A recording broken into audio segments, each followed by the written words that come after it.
Hello my dear student, welcome to our channel. तो आपका हमारे चैनल पर बहुत स्वागत है। तो सभी को पता है कि हमारे एग्ज़ामिनेशंस जो हैं क्लास 10th और क्लास 12th के चल रहे हैं और एक पेपर हो भी चुके हैं और आगे अब आपके इंग्लिश के पेपर हैं।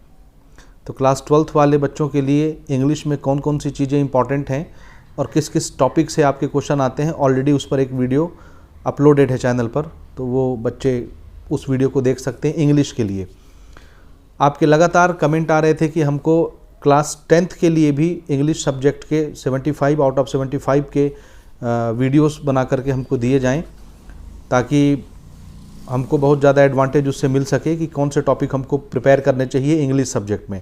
एक कक्षा 10वीं वाले बच्चों के लिए ये वीडियो बनने जा रहा है, ठीक है। तो चलिए, आपके डिमांड पर हम ये स्पेशल वीडियो लेकर के आए हैं क्लास 10th के स्टूडेंट के लिए।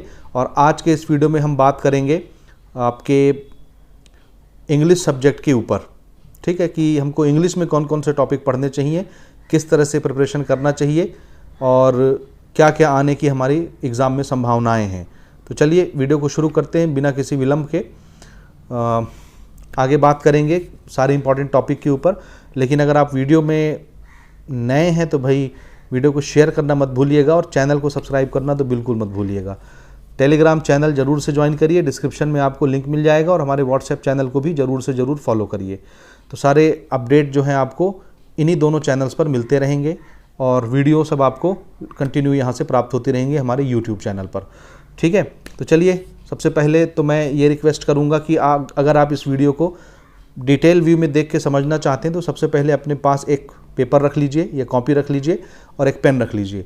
जितनी चीज़ें यहाँ पर मैं आपको बताऊंगा उन सभी चीज़ों को आप नोट करते चलिए, ताकि टाइम टू टाइम जो भी रेफरेंसेस मैं लगाऊं, जो भी चीज़ें आपको बताऊं, वो आपके नोटबुक में नोट होनी चाहिए और उससे आप आगे चल के फ़ायदा हासिल कर सकें, ठीक है। तो पेन और पेपर रख लीजिए, उसके बाद फिर हम आगे की बातें करते हैं। तो चलिए फिर आगे की बातें शुरू करते हैं। सबसे पहले ध्यान से समझिए, क्लास 10th में हमारा जो इंग्लिश का पेपर होता है वो 75 मार्क्स का होता है और 25 मार्क्स आपके इंटरनल के तौर पे दिए जाते हैं। आपको प्रोजेक्ट और आपके जो भी असाइनमेंट वगैरह आप जमा करते हैं और जो भी आपके वाइवा वगैरह होते हैं उसमें आपको 25 मार्क्स दिए जाते हैं स्कूल की तरफ से। तो ये इंटरनल होता है, तो इसमें लगभग हर बच्चे को 20 अबव ही दिया जाता है स्कूल की तरफ से, ताकि आपके जो मार्क्स हैं वो अच्छे बन सकें बोर्ड एग्ज़ाम में। तो हम उम्मीद करते हैं कि आप सबको 25 में एटलीस्ट 22 तो ज़रूर मिलेगा, या 25 आउट ऑफ 25 भी मिलता है बहुत सारे बच्चों को। अब आपको अपने थ्योरी के पेपर में, यानी 75 मार्क्स के पेपर में आपको नंबर अचीव करना है। तो हम कोशिश ये करेंगे कि आपके 75 आउट ऑफ 75 लेकर के आप निकलें और पूरे नंबर आपको आपके थ्योरी एग्ज़ाम में मिलें, ताकि आपका बोर्ड एग्ज़ाम का रिज़ल्ट जो है वो काफ़ी अच्छा बन सके। तो उसके लिए पूरा किताब पढ़ने की आवश्यकता नहीं है, क्योंकि आप पूरी चीज़ें पढ़ेंगे तो कुछ भी आपको याद नहीं रहेगा और ऐसा पढ़ना भी नहीं चाहिए। तो अब आखिरी मोमेंट पर, जैसा कि हमारे पास सिर्फ 2 दिन रह गए हैं, आज संडे वाले दिन ये वीडियो रिकॉर्ड हो रही है, यानी 3 मार्च को। 4 तारीख को आपके क्लास 12th के मैथमेटिक्स क्या कहना चाहिए इंग्लिश का पेपर है, और उसके एक दिन गैप करके 6 तारीख को क्लास 10th के इंग्लिश का पेपर है। तो हमारे पास लगभग अभी मंडे ट्यूसडे 2 दिन का समय है, यानी 4 और 5 तारीख। 6 तारीख आपका एग्ज़ाम होगा वेंसडे के दिन 2024 में, मार्च के अंदर। तो उसके लिए हमको प्रिपेयर करना, और 2 दिन काफ़ी है इन सभी टॉपिक को अच्छे से डिटेल के साथ प्रिपरेशन करने के लिए, ठीक बात। तो चलिए सबसे पहले हम शुरू करते हैं कि हमारा जो थ्योरी पेपर है वो 75 नंबर का होगा। अब ये 75 नंबर किस तरह से डिवाइड है, कहाँ पे कठिन चीज़ें हैं, कहाँ पे सरल चीज़ें हैं, क्या हमको प्रिपेयर करना चाहिए, एक एवरेज बच्चा किसको प्रिपेयर कर सकता है, बिलो एवरेज बच्चा इसको कैसे प्रिपेयर कर सकता है, और एक जो अच्छा पढ़ने वाला बच्चा है, एक्सेलेंट बच्चा है, वो किस तरह से इन चीज़ों को प्रिपेयर कर सकता है कम समय में। इन सभी बातों का आपको भरपूर तरीके से ध्यान रखना है, जो भी चीज़ें हम इस वीडियो में डिस्कस करेंगे, ठीक। सबसे पहली चीज़ ये समझिए कि आपको अपने राइटिंग स्किल पर बहुत ज़्यादा ध्यान देना है, क्योंकि इंग्लिश में अक्सर आपकी स्पेलिंग बहुत सारे मिस्टेक होते हैं, फिर आप काटते हैं, आपको पता चलता है नहीं चलता है, बहुत सारे प्रॉब्लम रहते हैं। दूसरी चीज़, स्पीड बहुत स्लो रहती है। तो 3 घंटे में हमारे जो टोटल 17 क्वेश्चन आने वाले हैं इंग्लिश के पेपर के अंदर, वो पूरे क्वेश्चन हम अटैम्प्ट नहीं कर पाते, क्योंकि कुछ चीज़ें हमको बहुत लेंदी लिखनी रहती है, कुछ छोटी लिखनी रहती है। तो 3 घंटे का जो समय है वो एक अच्छे लिखने वाले बच्चे के लिए काफ़ी है, लेकिन एक बच्चा जिसकी स्पीड बहुत कम है लिखने की, उसके लिए 3 घंटे कम पड़ जाते हैं और बहुत सारी चीज़ें उनकी छूट जाती हैं, बहुत से क्वेश्चन उनके रह जाते हैं और इस वजह से उनके नंबर जो है वो आखिरी में कम पड़ जाते हैं, उनको कम मार्क्स मिलता है। बनते क्वेश्चन आप उसको अटेम्प्ट नहीं कर पाते, प्रॉब्लम ये होता है।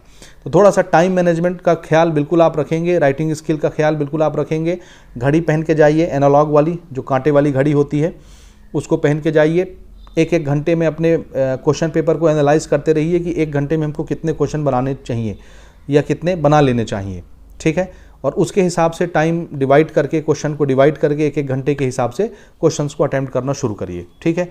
अब सबसे पहले देखिए, जो 75 नंबर का इंग्लिश का पेपर जो होगा उसमें जो पहला क्वेश्चन रहेगा उसके 3 पार्ट रहते हैं। जैसे कि आपने हिंदी का पेपर लिखा होगा, उसमें आपको मिला होगा objective question, fill in the blanks और मैच के क्वेश्चन, ठीक है, या ट्रू फॉल्स के क्वेश्चन। बिल्कुल हर सब्जेक्ट की तरह इंग्लिश में भी आपको पहला जो आपका क्वेश्चन रहेगा उसके 3 पार्ट रहेंगे। पहले पोर्शन में MCQs रहेगा, यानी चूज द करेक्ट ऑप्शन या मल्टीपल चॉइस क्वेश्चन, जिसमें आपको 4 ऑप्शन दिए जाते हैं, कोई एक आपको सेलेक्ट करना रहता है। दूसरा जो रहेगा वो फिल इन द ब्लैंक्स रहेगा और तीसरा जो रहेगा वो मैच द कॉलम रहेगा। तो पहले क्वेश्चन के अंदर ये 3 पोर्शन आपको देखने को मिलेंगे। हर पोर्शन 5 नंबर 5 नंबर 5 नंबर का रहेगा। पहला पोर्शन जो है ऑब्जेक्टिव टाइप क्वेश्चन, जिसको चूज द करेक्ट ऑप्शन आप बोलते हैं, चूज द करेक्ट आंसर या मल्टीपल चॉइस क्वेश्चन बोलते हैं, उसमें 5 क्वेश्चन रहेंगे। फिल इन द ब्लैंक्स में भी 5 क्वेश्चन रहेंगे, मैच द कॉलम में भी 5 क्वेश्चन रहेंगे और ये सभी क्वेश्चन 1-1 नंबर के रहते हैं। तो ये 1-1 नंबर के 5 क्वेश्चन, ये भी 1-1 नंबर के 5 क्वेश्चन, ये भी 1-1 नंबर के 5 क्वेश्चन। तो टोटल 5-5-5 मिला के 15 नंबर यहाँ से आपका बन जाता है। और ये 15 नंबर हर बच्चे को मिलते हैं क्योंकि ये सबसे ईजी आते हैं। बोर्ड का जो पेपर है वो हर तरह के बच्चों का लेवल देख करके बनाया जाता है, डिज़ाइन किया जाता है, ठीक है। इस वजह से हमारी गवर्नमेंट भी ये चाहती है कि कोई भी बच्चा फेल ना हो 10वीं की कक्षा में, इसलिए पेपर का जो पैटर्न है बहुत कठिन नहीं बनाया जाता, ठीक है। तो ये जो पहला क्वेश्चन हम डिस्कस कर रहे हैं, जिसमें आपके ऑब्जेक्टिव क्वेश्चन होंगे, फिल इन द ब्लैंक्स होंगे और मैच द कॉलम होंगे, ये बहुत आसान रहते हैं। आप एक बार पढ़ेंगे आपसे बन जाएगा, जनरल क्वेश्चन पूछे जाते हैं, ठीक। अब इसका पैटर्न समझिए कि पहला जो हमारा मल्टीपल चॉइस क्वेश्चन होता है वो किस कैटेगरी का होता है। तो याद रखिएगा, जो पहला हमारा मल्टीपल चॉइस क्वेश्चन है, चूज द करेक्ट ऑप्शन वाला, वो आता है वोकैबुलरी से। वोकैबुलरी का मतलब होता है एक एक शब्द में हम जिसके आंसर देते हैं। इसमें एकदम सिंपल क्वेश्चन आते हैं, आम जो हमारी डेली लाइफ में चीज़ें बोलचाल की भाषा में इस्तेमाल की जाती हैं, उसी पर क्वेश्चन पूछा जाता है। जैसे वो जगह कौन सी होती है जहाँ पर किताब रखी जाती है और बैठ के पढ़ाई की जाती है किताबों की, तो सबको पता है लाइब्रेरी। तो एक शब्द में उसका आंसर क्या हो गया, लाइब्रेरी। अब आपको 4 ऑप्शन रहेंगे, उसमें एक ऑप्शन लाइब्रेरी का भी रहेगा, तो आप अपना ऑप्शन वहाँ पे सेलेक्ट करेंगे ABCD में से, ठीक है। इसी प्रकार से रोड पर जो पैदल चलते हैं उनको क्या बोला जाता है, समझ आया। नास्तिक को क्या बोला जाता है, आस्तिक को क्या बोला जाता है। तो 4 ऑप्शन रहते हैं, कोई एक ऑप्शन आपको सेलेक्ट करना रहता है। तो पहला जो मल्टीपल चॉइस क्वेश्चन इंग्लिश में आता है, 5 क्वेश्चन 1-1 नंबर के, ये सिर्फ वोकैबुलरी बेस्ड रहते हैं, समझ में आ गया। तो इनको आप उस तरीके से प्रिपेयर करेंगे, ठीक। दूसरा जो फिल इन द ब्लैंक्स रहेगा, 1-1 नंबर के 5 question fill in the blanks के, वो ग्रामर पोर्शन के बेसिस पर रहता है। ग्रामर, जी हाँ, लेकिन घबराने की जरूरत नहीं है। आपके जो 10वीं में फिल इन द ब्लैंक्स आता है उसमें साइड में ऑप्शन दिए रहते हैं, 3-3 ऑप्शन, उसमें से कोई एक आपको फिल इन द ब्लैंक्स में भरना रहता है। जैसे ईस, एम, आर, इसमें से किसी एक को सेलेक्ट करना है क्वेश्चन के अकॉर्डिंग। जैसा क्वेश्चन रहेगा तो प्रॉपर ग्रामर का इस्तेमाल करते हुए आपको फिल इन द ब्लैंक्स भरना रहता है। ये भी बहुत आसान रहता है, थोड़ी बहुत हिंट के साथ आप इसको बना सकते हैं, ठीक। तीसरा जो रहता है मैच द कॉलम, वो भी ग्रामर पोर्शन पर ही रहता है, लेकिन उसमें उतना खास कोई ग्रामर नहीं मानते हम। तो उसमें ये रहता है कि एक स्टेटमेंट इधर दिया हुआ है, दूसरा स्टेटमेंट इधर, दोनों को मैच कराना रहता है, ठीक है। तो वो आपने किताब पढ़ी है या थोड़ा बहुत ग्रामर आपको आता है तो वो भी बन जाता है। तो ये 15 नंबर हर तरह के बच्चे से बन ही जाता है, उसको अच्छे नंबर इसमें मिल जाते हैं। इसमें से बहुत ज़्यादा नंबर कटने के कोई चांसेस नहीं होते हैं। 15 में से 15 मिलता है बच्चों को। तो मेरे ख्याल से पहला क्वेश्चन जो है वो आपको समझ में आ गया। ऑब्जेक्टिव क्वेश्चन आपका वोकैबुलरी के ऊपर रहता है, एक शब्द में उत्तर देने वाला। Fill in the blanks grammar basis पर रहता है, मैच द कॉलम भी लगभग ग्रामर बेसिस पर रहता है, लेकिन आप उसको पढ़ेंगे तो आपको समझ में आ जाएगा, ठीक बात। अब हम आते हैं क्वेश्चन नंबर 2 से लेके क्वेश्चन नंबर 6 के बीच में। ये जो क्वेश्चंस हैं ध्यान से समझिएगा मेरी बातों को ना। क्वेश्चन नंबर 2 से लेके क्वेश्चन नंबर 6 तक ये टोटल 5 क्वेश्चन बनते हैं। 2, 3, 4, 5, 6, 2 नंबर से लेके 6 नंबर तक के जो प्रश्न हैं ये टोटल 5 क्वेश्चन बने और ये क्वेश्चन 2-2 नंबर के आते हैं। अब ये कहाँ से आते हैं, तो इसका आंसर है ये आते हैं पोइट्री से, पोएम से। और हर साल ये फिक्स्ड क्वेश्चन आते हैं, यानी सेम क्वेश्चन। आप जितने भी ईयर का पेपर देखेंगे एक्सपेक्टेड पेपर देखिए, मॉडल पेपर देखिए, प्रीवियस ईयर के पेपर देखिए। उसमें ये जो क्वेश्चन नंबर 2 से लेके क्वेश्चन नंबर 6 तक के क्वेश्चंस हैं, ये लगभग सेम रिपीटेड पैटर्न पर आपको देखने को मिलेंगे। यानी अगर आपने उस पर्टिकुलर टॉपिक को पढ़ लिया तो ये 5 क्वेश्चन आपसे बनेंगे ही बनेंगे, कोई आपसे नहीं छीन सकता। और इनके आंसर आपको 2 लाइन 3 लाइन में देने रहते हैं, 1 लाइन 2 लाइन 3 लाइन, जैसा क्वेश्चन रहेगा उसके हिसाब से उसका आंसर। तो 2 नंबर एक क्वेश्चन देखे जाता है। ये 5 क्वेश्चन बनते हैं क्वेश्चन नंबर 2 से लेके क्वेश्चन नंबर 6 तक। कहाँ से आते हैं? पोइट्री बेस्ड क्वेश्चन रहते हैं, यानी पोयम के ऊपर रहते हैं। और ये फिक्स्ड पोयम है, आप पढ़ेंगे आपको समझ आ जाएगा। इसके लिए मैं PDF टेलीग्राम चैनल पर भेजूंगा, तो आपको टेलीग्राम चैनल ज्वाइन करके रखना है। लिंक आपको डिस्क्रिप्शन में मिल जाएगा। 4 सेट एक्सपेक्टेड पेपर के रहेंगे, उन्हीं में से आप पढ़िए, उन्हीं में से ज़्यादातर क्वेश्चन फंसने के जो है चांसेस है बोर्ड एग्जाम में, और आप बहुत अच्छा उसमें से स्कोर कर सकते हैं। तो जितने भी क्वेश्चन नंबर 2 से लेकर क्वेश्चन नंबर 6 तक के क्वेश्चन हैं चारों सेट में, उतना भी अगर आप प्रिपेयर कर लेते हैं तो ये डेफिनेटली आप इसके 5 क्वेश्चन बना ले जाएंगे और आपको 10 नंबर यहाँ से प्राप्त होंगे। ठीक है, घबराने की आवश्यकता नहीं, एकदम आराम से पढ़िए। अभी हमारे पास 2-3 दिन का समय है। आज संडे का पूरा आधा दिन और पूरी रात है, और आगे 2 दिन मंडे ट्यूसडे हैं पूरे। आप आराम से इनको प्रिपेयर कर सकते हैं। ये मुश्किल से 1-1.5 घंटे का, 1 घंटे का भी काम नहीं है यार। 1 घंटे में भी अगर आप चारों सेट के क्वेश्चन पढ़ लेते हैं, 5-5 क्वेश्चन यानी 20 क्वेश्चन, तो आपके 10 नंबर पक्के हो गए, कोई आपसे नहीं छीन सकता। ठीक है, बस थोड़ा सा अपने ऊपर विश्वास रखिए, हिम्मत रखिए और विवेक से काम लीजिए। ठीक, तो ये मेरे ख्याल से पोइट्री बेस्ड क्वेश्चन आपको समझ आ गया। ये 10 नंबर देके जाएगा जी, तो 15 नंबर आपको MCQ से मिल जाएगा, और 10 नंबर पोएम बेस्ड ये जो क्वेश्चन है, पोइट्री बेस्ड क्वेश्चन है, ये आपको दे जाएगा। और ये सेलेक्टेड पोएम के ऊपर आता है। अभी आप क्वेश्चन का पैटर्न देखेंगे तो आपको समझ में आ जाएगा। अगर हम यहाँ से बात करें, हमारे सामने बुक खुली हुई है, तो जैसे काइट के ऊपर एक पोएम है, स्पीकर के ऊपर एक पोएम है, तो उन्हीं से ज़्यादातर ये क्वेश्चन पूछे जाते हैं। बैड गाइज के ऊपर एक पोएम है, वहीं से क्वेश्चन पूछे जाते हैं। तो बस सेलेक्टेड क्वेश्चन आपको पढ़ने हैं, बस उससे ज़्यादा नहीं। और हर साल ये रिपीट होते हैं, क्वेश्चन नंबर 2 से लेके क्वेश्चन नंबर 6 तक के क्वेश्चन। ओके, अब आगे बढ़ते हैं हम अगले क्वेश्चन की तरफ। ये तो क्वेश्चन नंबर 2 से क्वेश्चन नंबर 6 तक की बात हो गई। ये 2-2 मार्क्स के क्वेश्चन हो गए, 5 क्वेश्चन, और ये 10 नंबर आपको देके जा रहे हैं।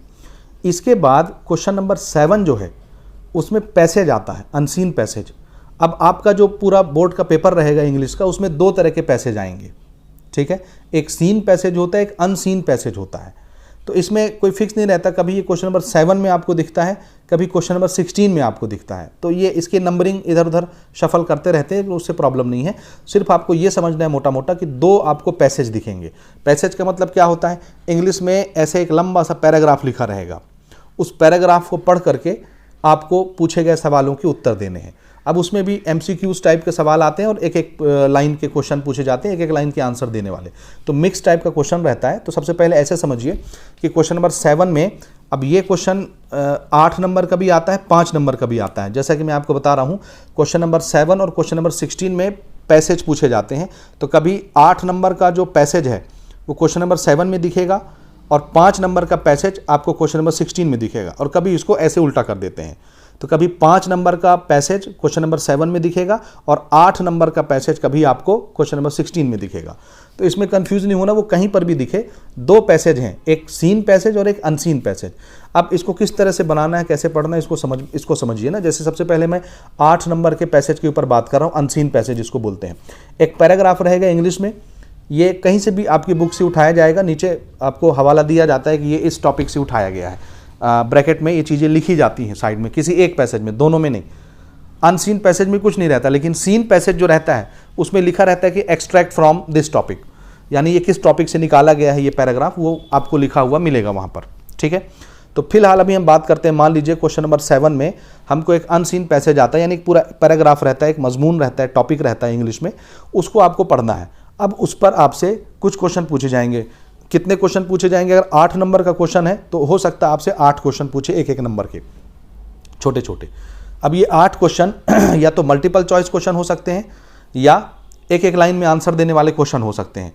तो जैसे 8 क्वेश्चन है, तो 8 में से 4 उन्होंने पूछ लिया objective multiple choice question, 4 option देके, और 4 आपसे पूछ लिए एक लाइन में आंसर देने वाले। तो वो सभी कहाँ से बनाने रहेंगे? जो पैराग्राफ आपको दिया रहेगा वहाँ से बनाने रहेंगे। तो पैराग्राफ को बहुत अच्छे से पढ़ना है, आराम से, बहुत ज़्यादा समय भी नहीं लेना है, थोड़ा फास्ट ही पढ़ना है, फास्ट समझ के, फास्ट पढ़ के फास्ट समझना है और फास्ट आंसर देना है। तो उसमें क्वेश्चन का कोई पैटर्न फिक्स नहीं रहता, याद रखिएगा। हो सकता है 2 ऑब्जेक्टिव दे दे और 6 क्वेश्चन आपको वो एक लाइन के क्वेश्चन के तौर पे पूछ ले। कभी 3 ऑब्जेक्टिव दे देगा और बाकी के क्वेश्चन आपको क्वेश्चन के तौर पर पूछ लेगा एक एक लाइन के आंसरों के लिए। तो आपको प्रिपेयर रहना है। एक चीज़ और ध्यान रखिएगा, जरूरी नहीं है कि एक पैसेज के ऊपर 8 क्वेश्चन ही पूछे। कभी हमने देखा है कि वो 7 क्वेश्चन पूछता है, कभी 6 क्वेश्चन पूछता है, कभी 5 क्वेश्चन पूछता है, लेकिन वो नंबर आपको 8 दे के जाएगा। फिर वो एग्जामिनर अपने हिसाब से उन नंबरों को डिज़ाइन कर लेता है, एडजस्ट कर लेता है। ठीक है, ये आप ध्यान रखेंगे। तो ये जो अनसीन पैसेज का आंसर आपको बनाना है, पैसेज के अंदर ही उसका आंसर छुपा रहता है, उसी को ढूंढ करके आपको जितने भी उसमें 6, 7, 8 सवाल पूछे जाते हैं एक एक लाइन के, उसमें आप आराम से उसको बना सकते हैं। तो किसी तरह की कोई याद करने की चीज़ नहीं रहती, पैसेज के अंदर ही आंसर रहता है, बस निकालना है, लिखना है। तो मेरे ख्याल से ये 8 नंबर आपसे कोई नहीं छीन सकता। पैसेज वाला सवाल है, एकदम आसान है, कोई चीज़ याद नहीं करनी, पैसेज पढ़ना है, उसी में से समझ के आंसर बना के लिखना है। तो ये तो पक्का हो गया। 15 नंबर आपका MCQ से आपको मिल जाएगा। और पोइट्री बेस्ड क्वेश्चन जो 10 नंबर देके जाते हैं, क्वेश्चन नंबर 2 से लेके क्वेश्चन नंबर 6 तक, ये रिपीटेड रहते हैं, बार बार वैसे ही क्वेश्चन आता है, सेम पैटर्न पर, काइट के ऊपर, बैड गाइज के ऊपर और आपके स्कॉलर के ऊपर। इन्हीं सब सवालों के जवाब जो आपको देने रहते हैं वो 10 नंबर देके जाएगा। तो 15 नंबर आपका पहले क्वेश्चन में हो गया, 10 नंबर आपके पोइट्री बेस्ड क्वेश्चन में मिल गया और 8 नंबर आपको यहाँ से मिल जाएगा। तो 15, 10, 25, 25 और 8, 33 नंबर आपका ऐसे ही हो गया अनसीन पैसेज मिला करके। ठीक बात। अब आगे हम बात करते हैं क्वेश्चन नंबर 8 से लेकर के क्वेश्चन नंबर 11 तक।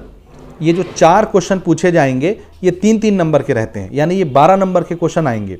फिर से सुनिए, क्वेश्चन नंबर 8 से लेकर के क्वेश्चन नंबर 11 तक टोटल 4 क्वेश्चन हो गए और इन 4 क्वेश्चनों में 3-3 नंबर आपको मिलेंगे, यानी टोटल आपको 12 नंबर मिलेंगे। लेकिन ये जो 4 क्वेश्चन हैं, ये क्वेश्चन फिक्स नहीं होते, ये कहीं से भी आ जाते हैं आपके टेक्स्ट बुक से, समझ रहे हैं। तो पूरे टेक्स्ट बुक में से ये कहीं से भी पूछे जा सकते हैं। तो इन क्वेश्चनों को आपको अच्छे से प्रिपेयर करना पड़ेगा, क्योंकि ये कहीं से भी आते हैं, इनका कोई पैटर्न फिक्स नहीं होता। तो ये ऐसे जो क्वेश्चन है ये प्रोस बेस्ड क्वेश्चन कहलाते हैं, यानी गद्य बेस्ड क्वेश्चन। ठीक है, गद्यांश नहीं पढ़ते हिंदी में आप लोग, ये उस टाइप के क्वेश्चन होते हैं। तो क्वेश्चन नंबर 8 से लेके क्वेश्चन नंबर 11 तक, और ये भी 3 नंबर के रहते हैं। और 3 नंबर के क्वेश्चनों में भी बहुत ज़्यादा परेशान नहीं होना है। 2 लाइन 3 लाइन का स्टेटमेंट आपको लिखना रहता है बस आंसर के तौर पे। तो 2 से 3 लाइन के आंसर बनते हैं, लेकिन ये 4 क्वेश्चन ये बहुत सरदर्द बन जाएंगे आपके लिए। तो ये आपको अच्छे से प्रिपेयर करना है परीक्षा बोर्ड से, ये एक्सपेक्टेड पेपर जो हम टेलीग्राम में भेजेंगे वहाँ से। तो एटलीस्ट उतना तो आपको पढ़ना ही है 4 सेट के पेपर में। ठीक है, तो ठीक है, इन 4 क्वेश्चनों को यानी 12 नंबर को हम डाउटफुल मान सकते हैं कि हर बच्चा इनको प्रिपेयर आसानी से नहीं कर सकता, क्योंकि ये कहीं से भी पूछे जा सकते हैं। ठीक है, ओके। इसके बाद जो क्वेश्चन नंबर 12 है और क्वेश्चन नंबर 13 है, ये दोनों क्वेश्चन 4-4 नंबर के लिए आते हैं और हर बच्चा इन 4-4 यानी 8 नंबरों का फायदा उठा सकता है। क्योंकि ये क्वेश्चन क्या रहेंगे, एक आपको पूछा जाता है पैराग्राफ लिखना और एक आपको पूछा जाता है नोटिस लिखना। इसको ध्यान से समझिए, इसमें किसी भी बच्चे का नंबर नहीं कटना चाहिए। ये 8 नंबर आपको देके जाएगा, क्वेश्चन नंबर 12 और क्वेश्चन नंबर 13। अब मेरी बात बहुत ध्यान से समझिएगा, क्वेश्चन नंबर 12 जो रहेगा उसमें पैराग्राफ आपसे लिखने के लिए बोलेगा, और क्वेश्चन नंबर 12 से आपके ऑप्शन शुरू हो जाते हैं, यानी ये बनाओ या ये वाला बनाओ। लेकिन क्वेश्चन नंबर 12 में दोनों पैराग्राफ ही आता है, या तो ये वाला पैराग्राफ बनाइए या तो ये वाला ऑप्शन वाला बनाइए, और करके जो दिया रहता है। अब इसमें बेनिफिट ये रहता है 10वीं में कि जो पैराग्राफ आपको लिखना है वो इतना चौड़ा लिखना, यानी 4 लाइन 5 लाइन का एक पैराग्राफ लिखना रहता है, बहुत मुश्किल भी नहीं है। उस पैराग्राफ को लिखने के लिए क्वेश्चन में कुछ हिंट दिया रहता है, number 1, number 2, number 3, number 4, number 5 करके कुछ हिंट, कुछ स्टेटमेंट लिखा रहता है, यानी उन स्टेटमेंट का इस्तेमाल करना है आपको अपने पैराग्राफ लिखने में। तो जब आप पैराग्राफ अपना फ्रेम करेंगे तो जो हिंट क्वेश्चन में दिया हुआ है उस हिंट को, यानी वो स्टेटमेंट आपके पैराग्राफ में दिखना चाहिए। थोड़े बहुत अपने तरफ से मिर्च मसाला मिला करके आप उन हिंट के साथ पैराग्राफ अपना कंप्लीट कर सकते हैं। तो 2 ऑप्शन रहते हैं, 2 में से देखिए आपको कौन सा ज़्यादा आसान लग रहा है लिखना, उसको लिख लीजिए। जो हिंट दिया गया उन हिंट को आपको अपने पैराग्राफ में दिखाना है, कहीं कहीं पर वो दिखना चाहिए और उसका मीनिंग प्रॉपर तरीके से निकल के आना चाहिए, साफ साफ समझ में आना चाहिए। तो आपको पूरे 4 नंबर यहाँ से मिलते हैं। लिखने में बिल्कुल गड़बड़ी नहीं करना, बहुत सावधानी से पेपर को लिखना है, इस बात का ध्यान पूरा आपको रखना है। अब इसके बाद हम बात करते हैं क्वेश्चन नंबर 13 की, जो कि नोटिस के ऊपर आता है। इसमें भी 2 ऑप्शन आपको दिखता है, पहला ऑप्शन भी नोटिस रहता है, दूसरा ऑप्शन भी नोटिस रहता है। दोनों ऑप्शन आप अच्छे से पढ़ लीजिए, कौन से टॉपिक पर नोटिस लिखना आपको ज़्यादा आसान लगता है उसको आप बनाइए। अब नोटिस जब आप लिखेंगे तो बढ़िया, इसको एक बॉक्स के अंदर फ्रेम करके आपको बनाना है। सबसे पहले आपका स्कूल का नाम या आपके क्लब का नाम, जो भी नोटिस में मेंशन रहता है नोटिस के क्वेश्चन में, और बढ़िया हेडिंग रहेगा नोटिस। उसके बाद किस टॉपिक पर आपने नोटिस लिखना है, उस टॉपिक की हेडिंग रहेगी। उसके बाद 4 से 5 लाइन आपकी नोटिस रहेगी। अगर आप पेपर में लिखते हैं तो 3 लाइन 4 लाइन में आपका नोटिस समाप्त हो जाएगा, और उसके नीचे जो लिखने वाला है उसका नाम लिखा जाता है नोटिस में। ठीक है, तो किस तरह से नोटिस लिखना, अगर आपको नोटिस लिखना नहीं आता तो आप कमेंट करके बताइए, हम नोटिस पर कुछ वीडियोस रिकॉर्ड करवाएंगे और आपको बताएंगे कि इस तरीके से नोटिस लिखने का प्रॉपर तरीका है और वैसे आपको नोटिस लिखना चाहिए। ठीक है, तो उससे आपको बहुत बेनिफिट हो जाएगा। अब कौन कौन से टॉपिक पर नोटिस आपसे पूछा जाएगा, ये भी 4 नंबर देखे जाएगा, याद रखना। पैराग्राफ भी 4 नंबर देगा और नोटिस भी आपको 4 नंबर देखा जाएगा, तो 8 नंबर आपका किसी भी हालत में नहीं कटना चाहिए। तो जितने भी नोटिस के इंपॉर्टेंट टॉपिक हैं उनको अच्छे से नोट डाउन करिए और उनकी प्रैक्टिस बहुत अच्छे से कर लीजिए। पैराग्राफ तो ऑन द स्पॉट कोई भी दे दिया जाए, हिंट रहता है, हिंट बस आपको पैराग्राफ में शामिल करना है, वो बन जाएगा, 4 नंबर मिलता ही है, उसमें नहीं कटता। नोटिस बस आपको अच्छे से लिखना आना चाहिए, क्योंकि वो नोटिस बोर्ड पर लगता है और उसको सभी लोग पढ़ते हैं, तो एक अच्छा मैसेज जाना चाहिए, उसमें बहुत मिस्टेक नहीं होना चाहिए, ऐसा नोटिस आपको लिखना है। ठीक है, अब नोटिस में क्या क्या प्रिपेयर करेंगे, जैसे देखिए मैं कुछ नाम आपको बताता हूँ बुक से ताकि आपको समझ में आ जाए। ठीक, जैसे फैंसी ड्रेस कंपटीशन के लिए लोगों को बताना है, अपना नाम देना है स्कूल में, नोटिस बोर्ड में आपको लगाना है एक नोटिस, ताकि जितने स्टूडेंट हैं उनको ये खबर पहुंच जाए कि भैया हमारे स्कूल में फैंसी ड्रेस कंपटीशन होने वाला है, तो अपने अपने नाम आप आकर के इतनी तारीख तक जमा कर दीजिए। इसी तरह से क्विज़ कंपटीशन के लिए नोटिस लगाया जाता है। ठीक है, इसी प्रकार से इंटर स्कूल डिबेट कंपटीशन के लिए नोटिस लिखना आपको आना चाहिए, ये सारा टॉपिक लिख लीजिए। स्कूल मैगजीन में अगर कोई चीज़ आप पब्लिकेशन कराना चाहते हैं, पब्लिश कराना चाहते हैं, उस पर भी आपको नोटिस लिखना आना चाहिए। ठीक है, इसके अलावा 3-4 टॉपिक मैं आपको बता देता हूँ नोटिस के लिए। जैसे डांस प्ले सॉन्ग कंपटीशन है, उस पर आपको नोटिस लिखना आना चाहिए, और एनुअल फंक्शन के रिगार्डिंग अपने स्कूल वालों को बताना है, उस पर भी आपको नोटिस लिखना आना चाहिए। ठीक है, इसी प्रकार से कोई सामान जब खो जाता है तो फाउंड एंड लॉस्ट या लॉस्ट एंड फाउंड करके एक नोटिस लिखना आपको आना चाहिए कि मेरी ये सामान खो गई है, तो किसी को मिले तो प्लीज़ इस नंबर पर संपर्क करें, इस पते पर उसको पहुंचा दें या यहाँ पे रख दें। या अगर खोई हुई चीज़ अगर आपको मिली है तो आप एक नोटिस लगाएंगे स्कूल में कि ये सामान हमको मिला है, जिस किसी का भी हो वो हमको इस पते पर संपर्क करे। तो नोटिस का एक प्रॉपर तरीका है, उस तरीके पर आप छोटा सा नोटिस लगा सकते हैं अपने नोटिस बोर्ड पर। तो नोटिस आपको बहुत अच्छे तरीके से प्रैक्टिस करना है। कुछ टॉपिक मैंने आपको बताया, उनको पढ़िए, इसके अलावा भी कुछ टॉपिक्स आप अपने से प्रिपेयर कर सकते हैं, बहर के लिखना आना चाहिए बस, उससे ज़्यादा नहीं। तो ये 4-4 नंबर यानी 8 नंबर आपका नुकसान नहीं होना चाहिए। इसके बाद ग्रामर का एक छोटा सा पोर्शन और आता है। अभी हमने शुरू में बात की ना, क्वेश्चन नंबर 1 में फिल इन द ब्लैंक्स और मैच द कॉलम, ये दोनों ग्रामर पर आते हैं। एक क्वेश्चन आता है क्वेश्चन नंबर 14 में, क्वेश्चन नंबर 14 ग्रामर का, और ये ग्रामर का जो पोर्शन है वो रहता है डू एज डायरेक्टेड, यानी इसमें 5 क्वेश्चन रहेंगे 1-1 नंबर के, तो ये 5 नंबर देखे जाएगा।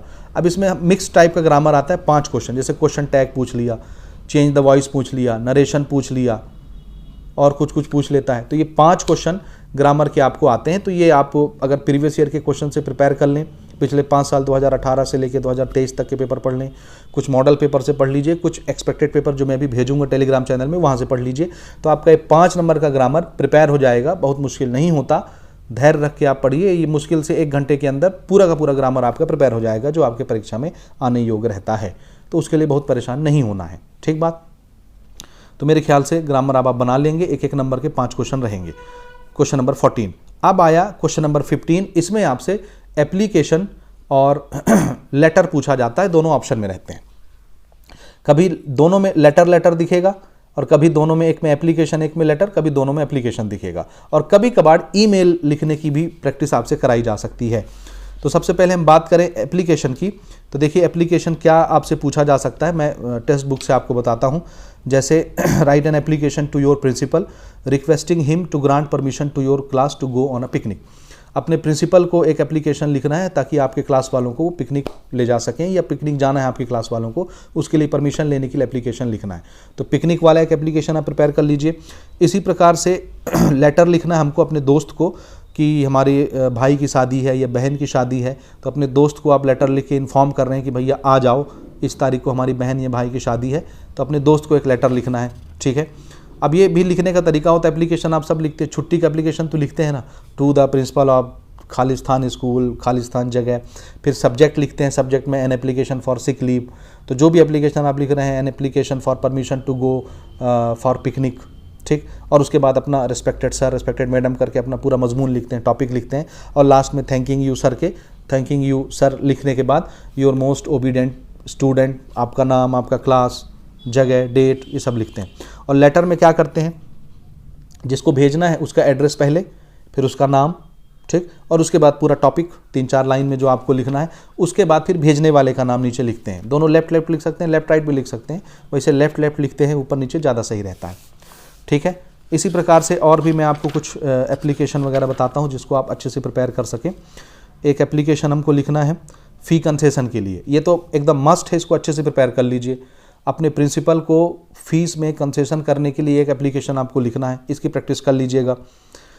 अपने दोस्त को अपने नए घर के इनॉग्रेशन में बुलाना है, सेरेमनी में, तो किस तरह से आप लेटर लिखेंगे अपने दोस्त को कि मेरे घर का भैया नए घर का उद्घाटन होने जा रहा है, आ जाओ मेरे घर, ठीक है।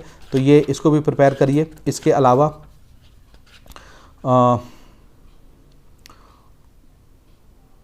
टीसी का और कैरेक्टर सर्टिफिकेट का, ठीक है।